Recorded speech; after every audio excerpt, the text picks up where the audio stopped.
അത് ഞങ്ങളോട് പറഞ്ഞായിരുന്നു അവര്. എടാ ഇന്ന പോലെ കൊട്ടേഷൻ തന്നിട്ടുണ്ട് കൊല്ലാനും, അതുകൊണ്ട് നിങ്ങൾ തലയിൽ പ്രത്യേകം ശ്രദ്ധിച്ചോണമെന്ന് പറഞ്ഞു.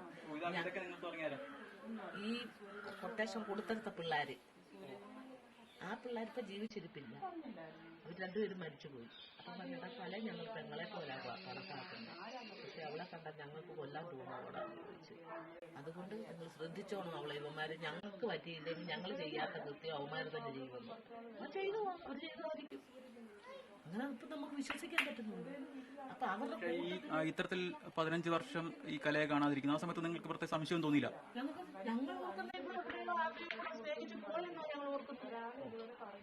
ആ പോയ ചെറുക്കന്റെ കൂടെ താമസിക്കുവാണോ എന്തോന്നൊന്നും ഞങ്ങൾക്കറിയാൻ വയ്യ. പിന്നെ അതിനെപ്പറ്റി ഇവനും ഞങ്ങളുമായിട്ട് കണക്ഷൻ ഇല്ല.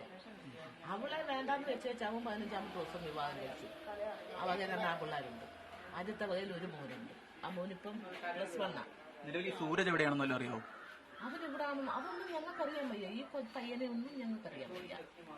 ഞങ്ങൾക്ക് ഇവനെ മാത്രമേ അറിയാവൂ, അനിലിനെ മാത്രമേ അറിയാവൂ. ഈ കലയെ കാണാതായ സമയത്തൊക്കെ പിന്നീട് അനിലിന്റെ ബന്ധുക്കളുടെ ഭാഗത്തുനിന്ന് പെരുമാറ്റത്തിൽ എന്തെങ്കിലും പ്രശ്നമോ വ്യത്യാസം? ഞങ്ങളും ബന്ധമില്ല. ഞങ്ങളും അതുമായിട്ട് യാതൊരു ബന്ധവും ഇല്ല. അവളെന്തെങ്കിലും അനിലും ഇവളുകൂടെ താമസിക്കുന്ന സമയത്ത് ഇവിടെ വന്നു എന്തെങ്കിലും കാര്യം കൊണ്ട് വന്നാലും തന്നെ ഇവിടെ നിൽക്കത്തുമൊന്നുമില്ല. അത് അവിടെ അച്ഛനും അമ്മയും ഉള്ള സമയത്തായിരുന്നു. പിന്നെ ഈ ചെറുക്കൻ്റെ കൂടെ പോകാനൊക്കെ പിന്നെ ഞങ്ങൾക്ക് യാതൊരു കാര്യങ്ങളും അറിയാൻ വയ്യ. ഞങ്ങൾ വിചാരിച്ചിരിക്കുന്നത് അവന്റെ കൂടെ, പക്ഷെ എനിക്കങ്ങനെയില്ല. ഞാൻ അന്നും പറയുന്നുണ്ട് കലയെ അവര് കൊന്നതാ. പ്രധാന കാര്യം അവിടെ അച്ഛൻ മരിച്ചിട്ട് അവള് വന്നില്ല. അവിടെ മോനെ കാണാനെങ്കിലും അവള് 10-15 വരും. അത്രയ്ക്ക് ഇഷ്ടമായിരുന്നു അവിടെ മോനെ. ആ കുഞ്ഞിനെ കാണാൻ വരുന്നില്ല. അച്ഛൻ മരിച്ചു കിടന്നിട്ട് അച്ഛനെ കാണാൻ വന്നില്ല. അപ്പം ഞാൻ പറഞ്ഞു കല ജീവിച്ചിരിപ്പില്ല. കല ജീവിച്ചിരിപ്പുണ്ടെങ്കിൽ ആരുടെ കയ്യിലകപ്പെട്ടാലും അവൾ എങ്ങനെയെങ്കിലും വന്ന് കാണുമെന്ന് പറഞ്ഞു. ഇവരെല്ലാം എൻ്റെ മരുമോളും എൻ്റെ മക്കളും എല്ലാം വിചാരിച്ചിരിക്കുന്നു. അവരെല്ലാം കലവിളി, എല്ലാം ഫോണിലും ഇതിലൊക്കെ കാണില്ല. അമ്മേ എങ്ങനെ ഇവർ ചേച്ചിയെ കൊന്നു എന്നാണ് അവർ ചോദിക്കുന്നത്. ഞങ്ങൾ ഇത്രയും നാളും വിചാരിച്ചിരുന്നത് ചേച്ചി ജീവിച്ചിരിപ്പുണ്ടെന്നുള്ളതാണ്. പക്ഷേ ചേച്ചിയെ കൊന്നു കളഞ്ഞല്ലോ അവരെന്ത് ചോദിച്ചാൽ. അവർ കരച്ചിലെല്ലാം പിള്ളേരല്ല, ഗൾഫിൽ കിടക്കുന്ന പിള്ളേർ. കൊട്ടേഷൻ കൊടുക്കും, കലയ്ക്ക് കൊട്ടേഷൻ കൊടുത്ത് കലയെ കൊല്ലാനുള്ള സാധ്യതയുണ്ട് എന്നൊക്കെ. അപ്പൊ പിന്നെ പോലീസിനൊന്നും അറിയിച്ചില്ലല്ലേ ആ സമയത്ത്? പോലീസിനൊന്നും അറിയിച്ചില്ല, ആ സമയത്തൊന്നും അറിയിച്ചില്ല.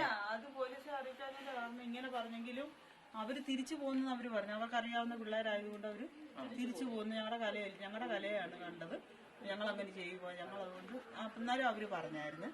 ഈ സൂരജ് എന്ന് പറയുന്ന സൂരജാണെന്ന് അറിയത്തില്ല, ഒരു ചെറുപ്പക്കാരൻ്റെ ഒപ്പമാണ് അവിടെ കഴിയുന്നത്. അവരോട് ആ ചെറുക്കനോട് പറഞ്ഞു ഇനി ഇവക്ക് എന്തെങ്കിലും സംഭവിച്ചാൽ നിന്നെയായിരിക്കും ഞങ്ങൾ നോട്ട വിടുന്നെന്ന് അവർ പറഞ്ഞെന്ന് പറയും. പക്ഷെ ഇന്ന് നിങ്ങൾ ഈ പറയുന്ന ഈ കൊട്ടേഷൻ എന്ന് പറയുന്നത് അവരാരൊന്നും ജീവിച്ചിരിക്കില്ല കേട്ടോ. ആ പാമ്പിള്ളാരൊന്നും ജീവിച്ചിരിക്കില്ല.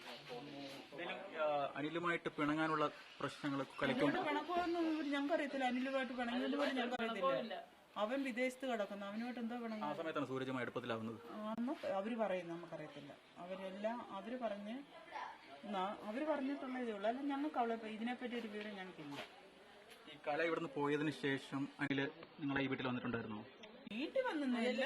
അനിൽ വന്നല്ല, കല പോയ ശേഷം അനിൽ ഗൾഫിൽ നിന്ന് എന്നോട് പറഞ്ഞ ബന്ധം ഒഴിഞ്ഞിട്ട് പോയാൽ പോരായിരുന്നു, ഒരു മോനില്ലയോ, അല്ലെങ്കിൽ ഞാൻ വന്നതിന്റെ കാര്യങ്ങൾ എന്ത് വന്നിട്ട് ചെയ്യത്തില്ലായിരുന്നു എന്ന് അവൻ ചോദിച്ചു. ഞാൻ പറഞ്ഞു മോനെ നീ പറയുന്നതല്ലാതെ എനിക്ക് ഞാൻ അവളെ കാണുന്നുമില്ല, സംസാരിക്കുന്നുമില്ല. നീ ഇപ്പൊ ഈ പറഞ്ഞപ്പോഴാ അറിയുന്നത് ഇന്നവരുടെ കൂടെ പോയി. അത് കുഞ്ഞമ്മ അവളൊരു തെറ്റ് ചെയ്തെങ്കിൽ അത് ഞാൻ ഇനി വന്നു കഴിയുമ്പോൾ അതിനെന്താ വന്നു വെച്ചാൽ തീരുമാനം ഉണ്ടാക്കത്തില്ലായിരുന്നു എന്നൊക്കെ അവൻ എന്നോട് ചോദിച്ചു. അവന് വിഷമം ഉണ്ടായിരുന്നു. വരുന്ന വാർത്തകളെന്ന് പറയാൻ അനിലും കൂടെ ചേർന്നിട്ടാണ് ഈ കൊലപാതകം നടത്തി എന്നുള്ള കാര്യമാണ് വരുന്നത്. പക്ഷേ അനിൽ കൊന്നൊന്നും ഞങ്ങൾ വന്നും ഇവന്മാരെല്ലാം കൂടെ കൂടി സെപ്റ്റി ടാങ്കിൽ ഇട്ടെന്നും ഇന്നാ ഞങ്ങൾ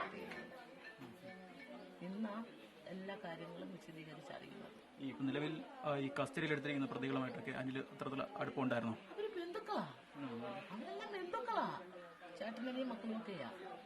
ഈ ഒരാള് സോമൻ എന്ന് പറയുന്നത് ഈ അനിലിന്റെ സ്വന്തം അളിയനാ, പെങ്ങളുടെ ഭർത്താവാ. പിന്നെ മറ്റുള്ള പിള്ളേരെല്ലാം ബന്ധുക്കളുമാണ്, അല്ലാതെ അന്യവരാരുമില്ല. ആ കുടുംബത്തുള്ളവർ തന്നെയാണ് കൃത്യം ചെയ്തിരിക്കുന്നത്. ഈ മറ്റൊരു ബന്ധം ഉണ്ടെന്ന് അവർ അറിഞ്ഞിട്ടുണ്ടായിരുന്നു. സൂരജുമായി ബന്ധം, കലയ്ക്ക് ബന്ധമുണ്ടെന്ന് വീട്ടുകാർ അറിഞ്ഞു. അവര് പറഞ്ഞുണ്ടാക്കി, അങ്ങനെ പിടിച്ചെന്ന് വരെ അവര് പറഞ്ഞുണ്ടാക്കി. പിന്നെ ഇതിനെ പറ്റി ഒരു ചർച്ചയില്ല. ഒരു കാര്യങ്ങളുമില്ല. പിന്നെ അവന് സൂരജിനെ നിങ്ങൾ ആരും കണ്ടിട്ടില്ല? സൂരജ് ഏതാന്ന് പോലും ഞങ്ങൾക്കറിയാം. അവളെ കൊന്നതിന്റെ 15-ാം പക്കമായിരിക്കും കല്യാണം കഴിച്ചതെന്ന് ഞങ്ങൾക്കറിയാൻ വയ്യ. വിവാഹമൊന്നും വേർപെടുത്തിയിട്ടില്ല. അവരുടെ കല ഇവിടെ നിന്ന് ഇറങ്ങിപ്പോയി 15 ദിവസം കഴിയപ്പോൾ തന്നെ അനിൽ പുതിയ കല്യാണം കഴിച്ചു. ആ വക 2 പിള്ളേരുണ്ട്. 15ാമത്തെ ദിവസം. അതെ. ഇപ്പോഴും ഒന്നും കേൾക്കില്ല. ഇപ്പോഴും ഇതില്ല. എന്നോട് പോലീസുകാർ പറഞ്ഞു ഈ കഴിഞ്ഞ 2 മാസത്തിനിടയിൽ പോലീസ് ഇവിടെ വന്ന് ഇങ്ങനെ മാസത്തിലല്ല, അല്ല കഴിഞ്ഞ 2 മാസത്തിനിടയിൽ ഈ സംഭവം ബന്ധപ്പെട്ട് പോലീസ് ഇവിടെ വരിക അങ്ങനെ എന്തെങ്കിലും ചോദിക്കും? ആരൊക്കെയോ പറഞ്ഞ് ആരൊക്കെയോ ഒറ്റപ്പെട്ട് ഇങ്ങനെ വരുന്ന പോലീസുകാരാ. പക്ഷെ അവർ വേറെ വേഷത്തിലൊക്കെ വന്ന് ഓരോ കാര്യങ്ങൾ ചോദിച്ചു അവരൊക്കെ പോവാന്ന് ഇവിടെയൊക്കെ വന്നിട്ടുണ്ടായിരുന്നു. ഇപ്പൊ കഴിഞ്ഞ വെള്ളിയാഴ്ചയാണ് ഞാൻ ഇതുപോലെ 4 മണിക്ക് ഇവിടെ ഇരിക്കുമ്പോൾ ഒരു വണ്ടി നിറച്ച് പോലീസും ഒരു വനിതാ പോലീസുമായിട്ട് വന്നിച്ച് എന്നോട് ചോദിച്ചു സന്തോഷം. ഞാൻ പറഞ്ഞു സന്തോഷമില്ല, ഓട്ടോ അനിൽകുമാർ ഉണ്ടെന്ന് പറഞ്ഞു. അനിൽകുമാറിന്റെ വീട് ഏതാന്ന് ചോദിച്ചപ്പോൾ ഞാൻ കാണിച്ചു കൊടുത്തില്ല. അതാണ്. അമ്മ ഏതാ? ഞാൻ പറഞ്ഞു അവന്റെ കുഞ്ഞമ്മയാന്ന് പറഞ്ഞു. അപ്പൊ ഞാൻ പറഞ്ഞത് ഞങ്ങൾ ഇന്ന പോലൊരു കേസുമായിട്ട് ഇറങ്ങിയതാണ്, കല ജീവിച്ചിരിപ്പുണ്ടോ മരിച്ചോ? ഞാൻ പറഞ്ഞു ഇതൊന്നും ഞങ്ങൾക്കറിയാൻ വയ്യ സാറേ, ഇപ്പോഴും ഞങ്ങൾക്കറിയാൻ വയ്യ. പക്ഷെ എന്റെ വിശ്വാസം മരിച്ചെന്നുള്ളതാ, മറ്റുള്ളവരുടെ വിശ്വാസം മരിച്ചില്ലെന്നോ. അമ്മ അങ്ങനെ വിശ്വസിക്കാനുള്ള കാരണം എന്ന് പറയുന്നത് ഈ തന്ത മരിച്ചിട്ട് വന്നില്ല, അവിടെ മോനെയും കാണാൻ വരുന്നില്ല. ഈ വിശ്വാസം ഉള്ളതുകൊണ്ടാണ് ഞാൻ പറയുന്നത്. പണ്ട് പഴവന്മാര് പറയുമല്ലോ, ഒരു ആളെ 7 പേരായിട്ട് കാണുമെന്ന് പറഞ്ഞില്ലേ? എന്ന് പറഞ്ഞ പോലെ എല്ലാരും പറയും കല അവിടെ വെച്ച് കണ്ടു ഇവിടെ വെച്ച് കണ്ടു, പക്ഷെ കലയില്ല. പക്ഷെ നിങ്ങൾ എന്നിട്ട് പോലീസുമായിട്ട് ഈ ഇത്തരത്തിലൊരു കല ഇത്തരത്തിൽ തിരോധാനപ്പെടുന്നു, കലയെ കാണാതില്ല. എന്നിട്ടും പോലീസിന് പരാതിയുമായി മുന്നോട്ട് പോകാൻ ആരും ഇല്ലായിരുന്നു അല്ലേ ഇവിടെ? അവന്റെ അച്ഛനും അങ്ങ് മരിച്ചു, അമ്മയും മരിച്ചു. പിന്നുള്ളത് നാത്തൂൻ പെണ്ണ ആങ്ങളിയ ഒരുത്തം പൊട്ടനുമാ. അത് തിരക്കാൻ പോകാനാ. ഞാൻ എന്റെ മക്കളെ 4 പേരെ വളർത്താന് ഞാൻ നെട്ടോട്ട് ഓടുന്നു. ആ കൂട്ടത്തിൽ എനിക്ക് അവളെ അന്വേഷിക്കാൻ പറ്റില്ല. പിന്നെ അവള് മരിച്ചിട്ടുണ്ടെന്ന് എനിക്കറിയാം, ഉറപ്പായിരുന്നു. കൊട്ടേഷൻ കൊടുത്ത അമ്മ കൊട്ടേഷൻ കൊടുത്തെന്ന് പറയുന്നത് ഇപ്പൊ നിലവിൽ കസ്റ്റഡിയിൽ എടുത്തിട്ടുള്ള ആരുമില്ല. അല്ല, നിലവിൽ കസ്റ്റഡിയിൽ എടുത്ത ആൾക്കാരുടെ ബന്ധുക്കളാണോ? അല്ല, അത് ഹരിജൻ പിള്ളേരാണ്. ഇവരുടെ ബന്ധുക്കളല്ലേ കൊട്ടേഷൻ കൊടുത്തെന്ന് പറയുന്നത്? കൊട്ടേഷൻ കൊടുത്തത് ഇവര് ഈ സൂരജിന്റെ ആൾക്കാരോ അനിലിന്റെ ആൾക്കാരോ ഒക്കെയാണെന്നാ പറയുന്നത്. ബന്ധുക്കളല്ല. അവരും ഹരിജൻ പിള്ളേരാ. പക്ഷെ അവരും ഇപ്പൊ ജീവിച്ചിരിപ്പില്ല. എല്ലാ അസുഖങ്ങളൊക്കെ വന്ന് പോലീസ് ദിദിയൊക്കെ കൊണ്ടുപോകുമാരില്ലാത്ത. പക്ഷെ ഞങ്ങളെ അറിയാം, അവർക്ക് കലയെ അറിയാം. കലയെ അവര് പറഞ്ഞു കൊട്ടേഷൻ കൊടുത്തതാരാ അനിലിന്റെ? അത് നമുക്കറിയാൻ വയ്യ. അങ്ങനെ അവരന്ന് ആള് തെളിച്ച് പറഞ്ഞിട്ടില്ല. സൂചനയുടെ കലയെ കൊട്ടേഷൻ തന്ന് കൊല്ലാനായിട്ട് അവർ ഒരുങ്ങിയിട്ടുണ്ട്. അപ്പൊ കല ഞങ്ങളുടെ പെങ്ങളെ പോലെ ഞങ്ങൾ അവളെ ഒന്നും ചെയ്തിട്ടില്ല. അവളെ ഞങ്ങൾ കൊന്നില്ലെങ്കിൽ അവർ കൊല്ലുമെന്ന് പറഞ്ഞു വേറെ ഏതെങ്കിലും രീതി. അതുപോലെ തന്നെ ഒരു അതിന് കാരണം എന്ന് പറയുന്നത് അനിലിനെ വഞ്ചിച്ച് സൂരജിന്റെ കൂടെ പോയി. അതെ അതായിരിക്കും കാര്യം. അവരുടെ എന്റെ അമ്മയുടെ ബന്ധുക്കളാണ് അവരൊക്കെ. എന്റെ അമ്മയുടെ ബന്ധുക്കളാണ്. എന്റെ അമ്മ ഈരോ സ്ത്രീ, അച്ഛൻ പുലിയനുമാണ്. അന്ന് പണ്ട് സ്നേഹിച്ച് കിട്ടിയതാണ്. പക്ഷെ എന്റെ അമ്മയുടെ ആൾക്കാരാണ് ഇവരെല്ലാം.